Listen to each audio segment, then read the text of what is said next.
Information diary کے معزز ناظرین کرام، السلام علیکم۔ ناظرین کرام، معتصم باللہ آہنی زنجیروں اور بیڑیوں میں جکڑا چنگیز خان کے پوتے ہلاکو خان کے سامنے کھڑا تھا۔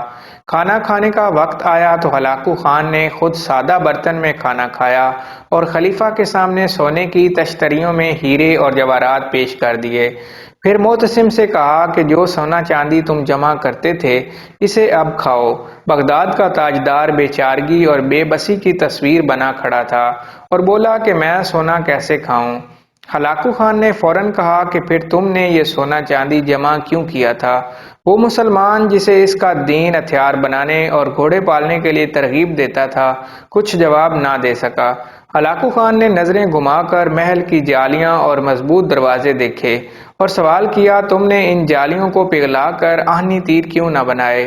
تم نے یہ جواہرات جمع کرنے کی بجائے اپنے سپاہیوں کو رقم کیوں نہ دی تاکہ وہ جان بازی اور دلیری سے میری افواج کا مقابلہ کرتے؟ خلیفہ نے تعصب سے جواب دیا، اللہ کی یہی مرضی تھی۔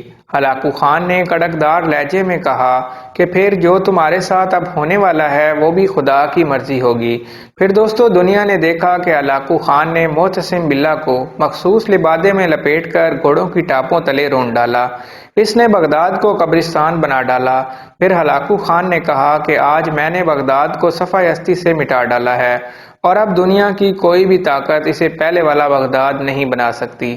اگر خوبصورت محلات، عالیشان باغات، زرق برق لباس، سونے چاندی ہیرے اور جواہرات سے بری تجوریاں، خوش ذائقہ کھانوں کے انبار اور کھنکھناتے سکوں کی جنکار ہمیں بچا سکتی ہے تو تاتاریوں کے ٹڈی دل افواج بغداد کو رونتی ہوئی معتصم باللہ کے محل تک کبھی نہ پہنچتی۔ ناظرین، تاریخ تو فتوحات گنتی ہے، محل، لباس، ہیرے جواہرات، لذیذ کھانے نہیں۔ اگر ہم ذرا سی بھی عقل و شعور سے کام لیتے تو بر صغیر میں مغلیہ سلطنت کا آفتاب کبھی غروب نہ ہوتا۔ اندازہ کرو کہ جب یورپ کے چپے چپے پر تجربہ گاہیں اور تحقیقی مراکز قائم ہو رہے تھے، تب یہاں ایک شہنشاہ دولت کا سہارا لے کر اپنی محبت کی یاد میں تاج محل تعمیر کروا رہا تھا۔ جب مغرب میں علوم و فنون کے بم پھٹ رہے تھے، تب یہاں تان سین جیسے گویے نئے نئے راگ ایجاد کر رہے تھے۔ جب انگریزوں اور فرانسیسیوں کے بحری بیڑے بر صغیر کے دروازے پر دستک دے رہے تھے، تب یہاں کے لوگ شراب و کباب اور چنگ و رباب سے مدہوش پڑے تھے۔ آرام پسندی اور عیش پسندی نے ہمیں کہیں کا بھی نہیں چھوڑا۔ ہمارا بوسیدہ اور دیمک زدہ نظام بکھر گیا کیونکہ تاریخ کو اس بات سے کوئی غرض نہیں کہ حکمرانوں کی تجوریاں بھری ہیں یا خالی، شہنشاہوں کے تاج میں ہیرے جڑے ہیں یا نہیں، درباروں میں خوشامدیوں، مراسیوں، طبلہ نوازوں اور وظیفہ خور شاعروں کا جرمٹ ہے یا نہیں۔ یاد رکھیے، تاریخ کو صرف کامیابیوں سے غرض ہوتی ہے اور تاریخ کوئی بھی عذر قبول نہیں کرتی۔